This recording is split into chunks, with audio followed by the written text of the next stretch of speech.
Salut les amis, c'est Fabien. Alors aujourd'hui on se retrouve pour une petite vidéo concernant mon aspirateur cyclonique. Donc j'en suis hyper content. Et là je suis hyper content.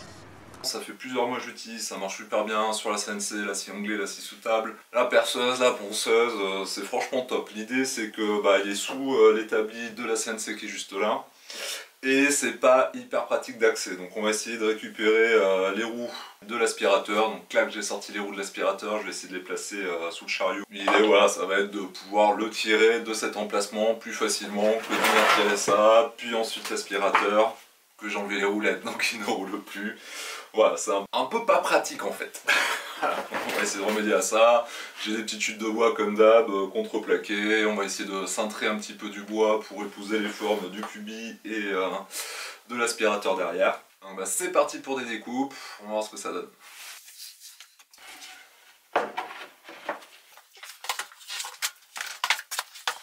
Belle courbe ici, vraiment il vient de se poser dedans, mais après peut-être une petite poignée pour venir tirer plus ou moins haute. Cette forme là, elle n'est pas cylindrique, il y a un beau décrochement ici. J'en ai un peu, donc je vais essayer de sortir ça, je pense que... Et voilà. Donc pour marquer, je vais juste utiliser le bouchon parce que là c'est pas droit. Voilà. Boum. Dommage. Mais ça marche bien.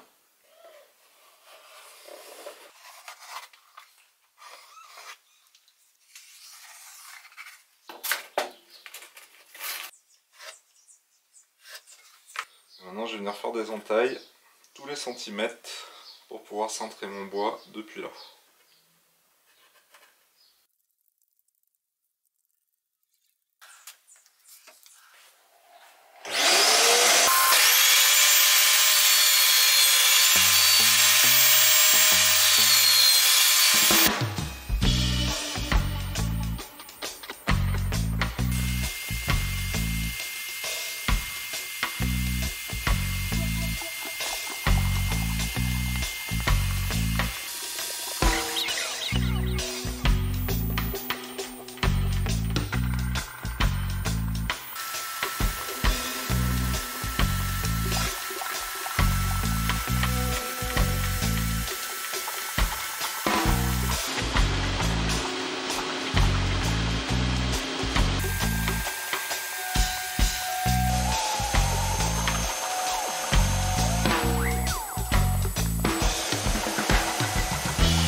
Sur celle-là, j'ai eu des petits soucis. Premier coup, j'avais pas fait des passes assez profondes, ça se pliait assez mal, donc j'ai fait une deuxième. Deuxième couac, c'est le sens de la fibre du plaquage. Elle doit être orientée comme ça pour essayer de les mettre en pression. Là, elles sont perpendiculaires à ma plaque, elles sont dans ce sens-là. Ce qui fait que quand je viens de tourner un petit peu, je me retrouve à pas mal de cassures. Donc je vais essayer d'humidifier ça. Et je commence à voir une fissure, ça commence à casser. Alors on va mouiller tout ça. J'ai pas fait gaffe en prenant mes chutes de bois et du 20 mm, enfin 18-19 là, je vais pas en avoir assez. Je vais faire hyper gaffe à ça. Par exemple sur ce bout là, on voit bien la fibre qui est dans ce sens là. Donc quand je vais venir plier, ça va étirer la fibre, mais ça devrait pas casser. Là ici on voit bien la fibre dans ce sens là, perpendiculaire à ma coupe là, et que quand je plie, il y a des endroits où ça va péter. Donc j'ai mouillé tout ça.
A few moments later. Bon, mais ça c'est chier, c'est pas mal.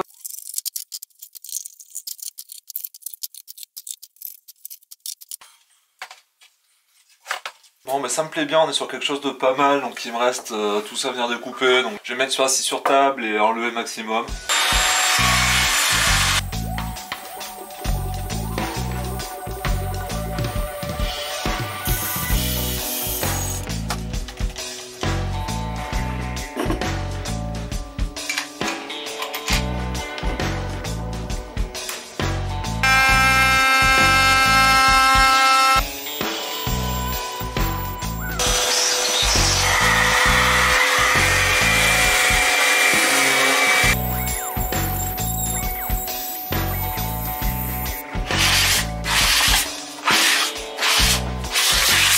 C'est plutôt cool, je suis super content.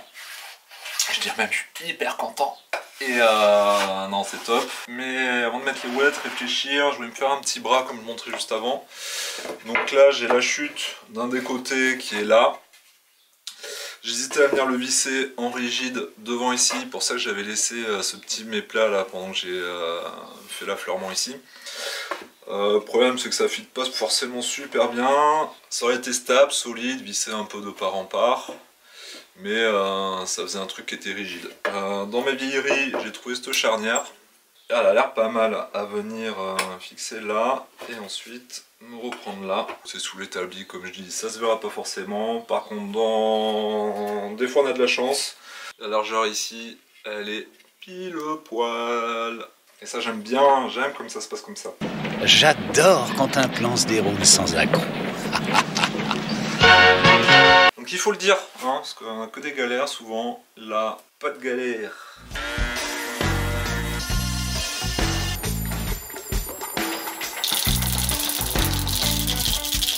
Pendant que la charnière sèche dehors, et ben, on va voir pour les roues comment ça va se passer.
Le petit chariot il est terminé, ça roule, tac tac, pas de soucis, même avec les deux bidons dessus, ça se passe bien.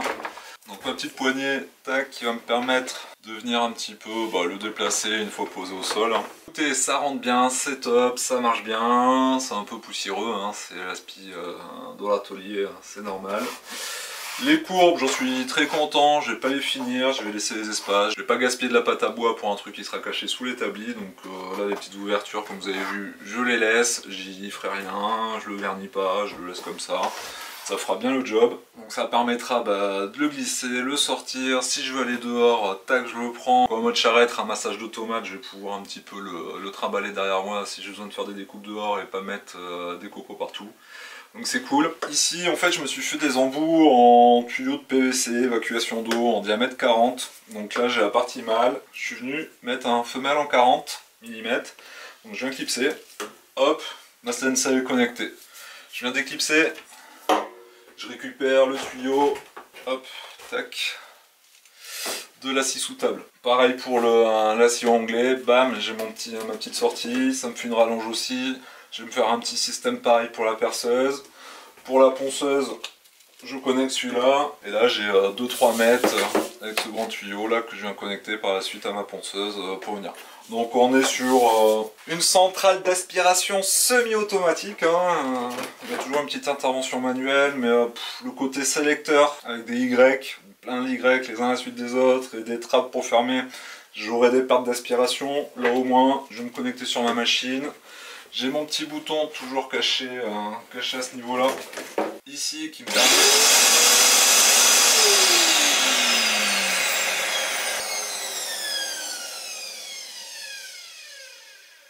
Ça marche du feu de Dieu, j'ai la prise en 230 pour électroportatif à côté, comme je l'ai dit avant. Le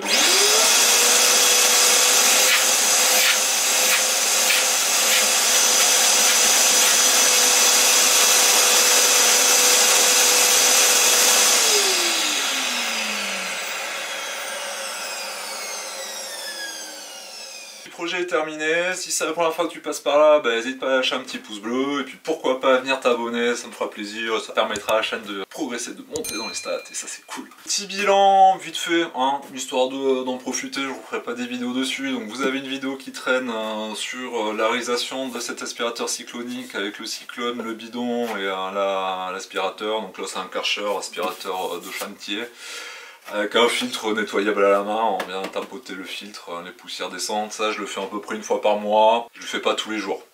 Avant je devais le faire quasiment tous les jours quand j'avais pas ce système. Là depuis que je l'ai, j'ai 3-4 semaines faciles sans venir taper le filtre. Pour tout ce qui est petit atelier, c'est quand même, ça prend un peu de place mais ça prend toujours beaucoup moins de place que des grosses centrales d'aspiration qui sont en hauteur avec les gros sacs transparents là, ou pas, qu'on voit souvent dans des workshops. Moi j'ai franchement pas la place de venir intégrer ça, j'ai pas de moyen de venir caler des extractions d'air et une grosse usine à gaz. Ça me va bien. Voilà, vous avez vu un peu toutes les machines que j'utilisais pour réaliser ça, c'est un peu ce que j'utilise régulièrement. Et ça m'aspire bien les copeaux. Pour la CNC, les ponceuses, c'est franchement bien avec le petit interrupteur sur le côté. Je revis, je galère pas à venir brancher, débrancher. Est-ce que ça marche, me pencher, appuyer sur le bouton, je suis debout, j'actionne les trucs et ça se passe super bien. C'était Fabien, je repasse ça sous l'établi, je vous fais une petite démo de roulage et puis je vous dis à la prochaine. Allez bye!